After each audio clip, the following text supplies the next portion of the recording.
Hello and welcome to Qualitative 2014 SMR in Venice. It's absolutely fantastic to be joined by Fred John, Vice President of SMR. Fred, thanks so much for giving your time today. Do you want to first of all give a brief introduction to yourself? My name is Fred John. I'm the Vice President of SMR. I've been on the SMR Council for 4 years, and I have my own consultancy in the U.S., Consilience Research and Consulting, based in the New York area. Awesome. So this is day 2, lunchtime, nearing the end of the conference. Can you tell us how you thought it's gone so far? I think it's been terrific, and yes, I am biased, but I think the energy in the room, the interaction, the fact that people come back to the room rather than hang out in the lobby on their devices is always a very good sign. And the speakers have been tremendous. I think we've had a really great roster, and I thank the program committee for pulling them together. But again, the speakers have engaged the audience, which I think is the most critical way of evaluating any conference. Absolutely. And so if we can talk a bit about SMR generally, can you tell us a bit about, an SMR event, what kind of is brought to the table and the kind of atmosphere that people are to expect at an SMR event? Sure.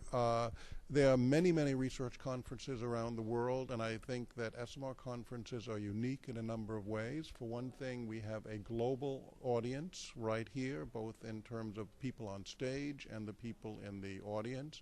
And I don't think any other organization is able to pull together such a diverse organization. And really, what people find not only is all the cultural differences, but how much similarities among professionals they experience.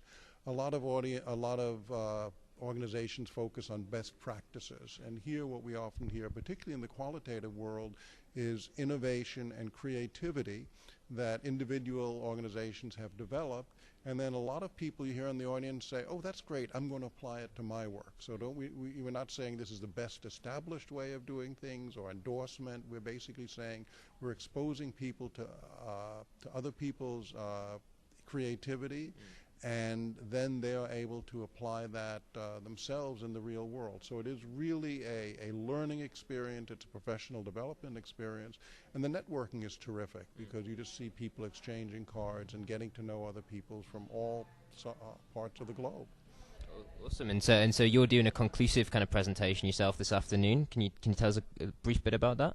My presentation is called Closing Remarks. So I get to give some awards, thank everybody, and then tell everybody it's time for another drink. So, there couldn't be a better thing. Very little preparation, and the best part of any research presentation is saying, in conclusion, everyone, yeah. And then people can go out and have a drink. But I think, again, a very warm and very receptive event, very fully subscribed, which is also good. And we're in a beautiful city, Venice, and so you can't ask for more.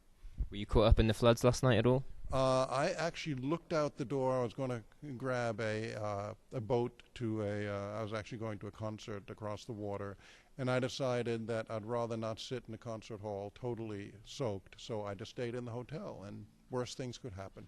Very wise, because the camera can't see, but I'm in my trainers because I did get caught up in the floods and I was soaked, so good logic by staying in the hotel. Anyway, Fred, thank you so much for joining me, and enjoy the rest of the conference. I certainly will, and I hope that those of you who are listening who have not been able to attend this will put the next SMR Qualitative or another SMR event on your calendars. Absolutely. Fred, thank you.